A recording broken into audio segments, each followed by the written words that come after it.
Hello，大家好，今天老金新拿到了一款耳机，这个是 QCY 的，叫 Adipose 最新出来的小耳机。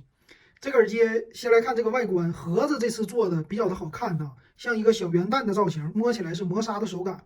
底下有一个小的 LED 灯，最底下呢是 Type C 的接口。我们来打开看一下，哇，这个一打开之后，小颜值非常的不错，能看到这里边有一个金属的网，非常像那种麦克风的网，小样子很好看。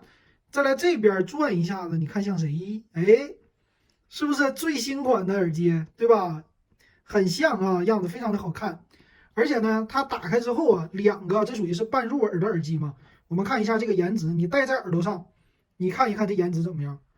我觉得非常的好。而且呢，我特意听了一下它的音质，这次啊，这个耳机才卖125块钱不到。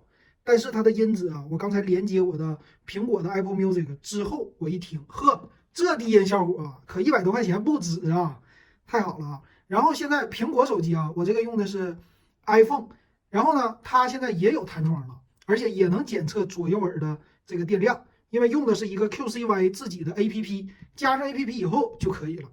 然后再来看这个舱里，舱里呢，它是一个稍微钢琴烤漆的样子，这个舱并不大。然后我看了一下。它用的是最新的蓝牙5.3的技术，看这里有写哈。虽然我的手机这个比较老，它不支持，但是你要用新的安卓或者是苹果的手机，有蓝牙5.3就可以支持游戏的低延迟模式了。所以打游戏的时候，这个是必须的。还有一个呢，就是短柄的设计。这个柄呢，他说是只有2.2厘米这么高，非常的小巧，而且里边呢是有两个，你看这儿啊，这个地方，然后这个地方都隐藏着啊，这个地方有一个麦克风，是不是？它这里叫呢一个降噪的，属于是四麦降噪，因为一个耳朵上有两个麦克风，两个耳朵上4个麦克风的一个通话降噪。这个颜值啊，你就这么戴在耳朵上，我觉得这个真是的，哎呀，苹果啊，那就不说啥了，对不对？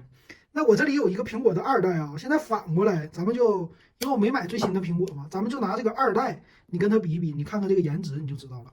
来看一下。是吧？二代是一个长柄的细柄，然后看这里的，尤其是这个网啊，我这个脏一点的不要介意啊。看看这里边的网，看看这个金属网的造型，再看看这边哪个好看，是吧？这不用说了，这个颜值绝对是 OK 啊。所以我觉得不仅适合年轻人，因为 QCY 家呢一直我觉得他家的音质都非常的好，在100元左右的价位里边，这个音质没得挑，而且耐用性也比较不错的。最后我们看一下他家包装盒也做了迭代，打开之后呢，这个包装现在终于更好了。